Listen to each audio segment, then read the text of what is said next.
Hello there guys, welcome back to Younes Talks Football, welcome back to a brand new video. I hope all of you are doing well despite today's result. I predicted 3-0. I was half right, again, just like I was against West Brom, where that finished 3-3. It is crazy. These results should not be happening, let's be honest. And they shouldn't be happening for a variety of reasons. I know one player's been absolutely scapegoated today, and I'm gonna come to that in a sec. But these results should not be happening. It's as simple as that. And yeah, you want me to summarise Chelsea Football Club up in one little phrase? Offensively, we look like a 2020 Lamborghini Aventador that has just come out of the showroom. Yeah, we look fresh. It's lovely jubbly. Defensively, we look like a 1996 Fiat Punto that's hanging about on three wheels and has got half an exhaust left. It's a shambles. It's a shambles. And the fact that we seem to be going with loads of different back fours, right? And that doesn't help. But it tells us one thing. No matter what we go with, we face the same issues. So, why? Why is that? We'll get into detail later on. Let's start off with how we went with the lineup today. I gave you my starting 11 in my preview yesterday. This is how Frank Lampard went with it instead. He went with Kepa in goal, as predicted. Aspilicueta right back. Chilwell left back. Christensen and Zuma as our centre backs. We went with Jorginho and Kante in the pivot. Mason Mount on the wing alongside Pulisic on the other wing. Havertz in the number 10 role and Timo Werner up front. Now, if we break this down in terms of the goals and what went down, let's do that first. So, we went 1-0 up through Timo Werner. Fantastic display from Timo Werner, might I add, by the way. Fantastic. He was sublime. Same goes for Kai Havertz, and I'm going to come to him in a sec as well. Timo Werner for the first goal, doing what he does best, picking the right moment, driving the ball, past defenders, waiting, sees a slot, smash into the net, 1-0. Fantastic. Timo Werner picking out exactly what a striker needs to do using his instinct. Fantastic. The second goal was even better. The second goal was great. That was a proper striker's goal and clever. That's the instinct that I'm talking about that you need for a striker. That is it. You see the way he knew. Instead of trying to slot it into a side where he knows the keeper's going to save it, he went for the one avenue where he knew if he executed it perfectly, which he did, there's no chance the keeper will get this. And that's by flicking it over the goalkeeper. And he done just that, right into his path, knowing the defenders are not going to get to him. Header into the net, 2-0. After 28 minutes, 2-0. This is where you need to start considering your defensive structure, right? And not just running with the game thinking you've got this in the bag and it's game over. You know, that's not how it works in England. Sometimes you need to go slightly against your philosophy to secure the result. And even though we had a chance straight after where Timo Werner could have passed to Kai Havertz, but he didn't. He went for the shot because I believe if he made that pass, Kai Havertz would have slotted it in. It would have been 3-0. There needs to be an awareness. Because not too long after, 10-15 minutes later, the 43rd minute, we had Danny Ings scoring a goal that he shouldn't have scored. As far as I'm concerned, he shouldn't have scored. And why? Because you look at the midfielder that supplied the pass to him, the through ball, right? Him not getting closed down quick enough.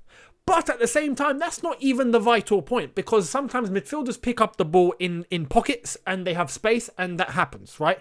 But how is Danny Ings getting in between both Christensen and Zuma, who are both near him and can see him, and no one's picking him up? Where he's the only offensive man that Southampton have, and we've got two centre-backs just ball-watching. It doesn't make sense. And what happens? Through ball straight to Danny Ings, and Danny Ings no mug. He drives it forward, runs past Zuma Christensen, takes Kepa onto the side, goes around him, 2-1, Southampton back in the game just before half-time. And what happens when you score just before half-time? You get a boost. You get some motivation. Whereas Chelsea get a little bit of panic. And then we go into the second half a little bit panicky, even though we're winning. But it's psychology, it's mentality. And right now, our mentality within the squad isn't up to a standard where we can, just go out, claw results and not worry. No. There's work to do there. We know this. And this has been carried on from last season and onwards. We went into the second half, 52nd minute, not even that long, 10 minutes straight after the kickoff. Adams gets a goal. In a goal where this was a defensive, shambolic, what's the opposite of masterclass? Just a disaster. A disaster class. Yeah, a defensive disaster class. It's as simple as that. A lot of people are going to pick out Kepa for this. And this is where I'm going to talk about Kepa. Because it's very easy. It's very easy to just pick out a player and scapegoat him. Right? And did Kepa have a good game? No.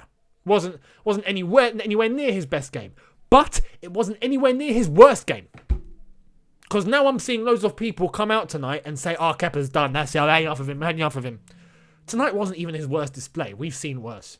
And he made saves. You want to know one stat about Kepa from today? He made 3 saves today. Recorded goalkeeper saves. McCarthy of Southampton made 2. Does that mean McCarthy had a bad game? No. The problem is, our defence is so open, there's no cohesion in between our defensive line and the midfield. There doesn't seem to be a connection between our midfield and our defence. So when the team is on transition defensively, and we're facing the opposition who now have the ball, there doesn't seem to be any link. There doesn't seem to be any structures, any defensive structure. It's just the back 4 to fend for themselves. Good luck, lads. I hope you manage it. I hope you clear the ball and I hope you save it, mate. Good luck, lads. That's what we're doing. We're not defending as a team. It's the back 4 that's exposed to everything. And what happens? You're putting your goalkeeper under more pressure. So you can't be expecting masterclasses week in, week out from your goalkeeper, because believe me, if this is how we're going to defend week in, week out, even Mendy's going to be letting in goals. And what are we going to do? Blame Mendy afterwards? It's not as easy as that. But that's what people want. People just want the easy way out. The easy way out. And as the song goes from Rocky 4, there's no easy way out, is there? There isn't. But people want the easy way out. They want the scapegoat. Yes, blame it on this guy. Yeah, we lost because of him. Yeah, all right, you need to get lost now. We need to sell you. Oh, because it's easy. We don't want to actually go into detail and dig in. What's the root issues here? What are we doing wrong? If we don't do that, we don't get better. This is logic. This is common sense. Why are we falling into a trap of just signalling out one player and thinking, yeah, this is why? No. For that second goal, to be honest, even though Kepa was in a bit of a panic and he was running backwards with Christensen off the pitch with the other player, I forgot who it was, but he smashed into the post and whacked it out with his legs. Yes, I think he could have gone with his hands and captured the ball, but even then that's a risk. You think of instinct and that can happen. But what about Zuma, who was walking? He was walking. He could see the chaos in front of him and Kepa smashing into the post and then the ball coming back out and Zuma is walking. And this is where I get worried, because as far as I'm concerned, Zuma is one of our best centre-backs. But if he's panicking and he's ball-watching, well, we ain't got hope, have we?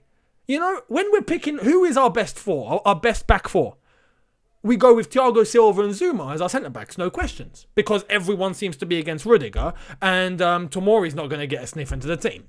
And Christensen, well, even based on today, people are going to say, oh, Christensen's finished as well. And to be honest, Christensen was not good as far as I'm concerned. But what does that leave us with? Zuma and Thiago Silva. Well, if Zuma's panicking and making mistakes the way he did today, oh, well, we're screwed. We're screwed. Simple, we're screwed. That's what I'm saying. You can't be signaling out just one individual and thinking, oh, I blame the whole lot on him. Blame the whole lot on him. Southampton today had a big focus on the flanks. And not just that, they were able to penetrate through the middle. They were playing football today. It weren't like Crystal Palace where they got, sucked in and locked off. No, Southampton came to play ball and they were brave. And fair play to them. But they found ways down the middle and that got exploited. And then they found ways on the flanks and that got exploited. Defensively, as a team, we can't defend. And I don't know why. There doesn't seem to be an urgency or an intensity for everyone to drop back and defend. And then when we do that, I'm going to get to that in a sec, actually, hang on, because we scored the 3rd goal. Kai Havertz scored the 3rd goal with a very good move, by the way. And again, this proves the attack-defense divide.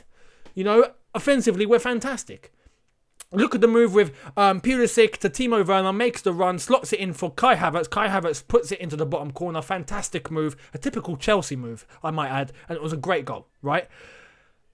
But then the 3rd goal, in the 91st, 2nd minute, whatever it was. What happened? For one, the player on the edge of the box who was not getting closed down, and I believe it was Kai Havertz who actually ran towards him, but that was too late. Shot gets taken. Now, Vestergaard is literally, watch the game again. or watch the goal again, is literally in between 5 Chelsea men. 5 Chelsea men, and not one defender is goal side of him. That is a fundamental issue. Fundamental issue. Not one Chelsea defender in that box where most of our players were in the box to defend that. Not one was goal side of Vestergaard. And that's schoolboy. That is textbook. That is something you learn at under 8s. I can't say it any better than that. I really can't. I can't make it any more clearer. If that's not clear as crystal, then you need more than Specsavers.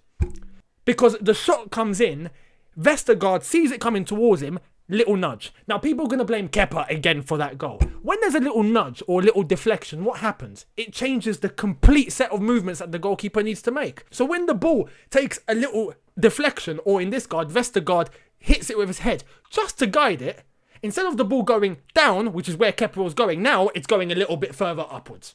Kepa ain't going to make that. But he shouldn't have made that header in the first place. There needs to be someone covering Vestergaard. Kepa's behind you. Your goal's behind you. You need Vestergaard in front of you. You ain't going anywhere. And if John Terry was still about, he'd show you how it's done. This is defensively, we are a shambles. We're a shambles. That's that last goal especially. If you just look at all the placement of the players and everyone is crammed like there's a rave about to begin, right? And still, Vestergaard gets ahead on it. I can't. There needs to be serious work. But again, instead of blaming Kepa, we have big tactical issues defensively. And that sits with management. And that sits with Frank Lampard. And he needs to sort that out. Because believe me, I'm going to leave you with this. If it wasn't Frank Lampard that was our manager, let's say, I don't know, AVB or Scolari, like the good old days, he'd be getting destroyed right now. He'd be getting destroyed. And that's the reality of the situation. But because it's Lampard and because we love him and because he's a legend, we're willing to be more cautious and give him time and all of that. But he is going to put pressure on himself if he doesn't sort out these defensive issues. It's the same issues we had last season. It's the same issues we're having this season. And it's against opposition where we should be winning games. We're scoring 3, we're letting in 3.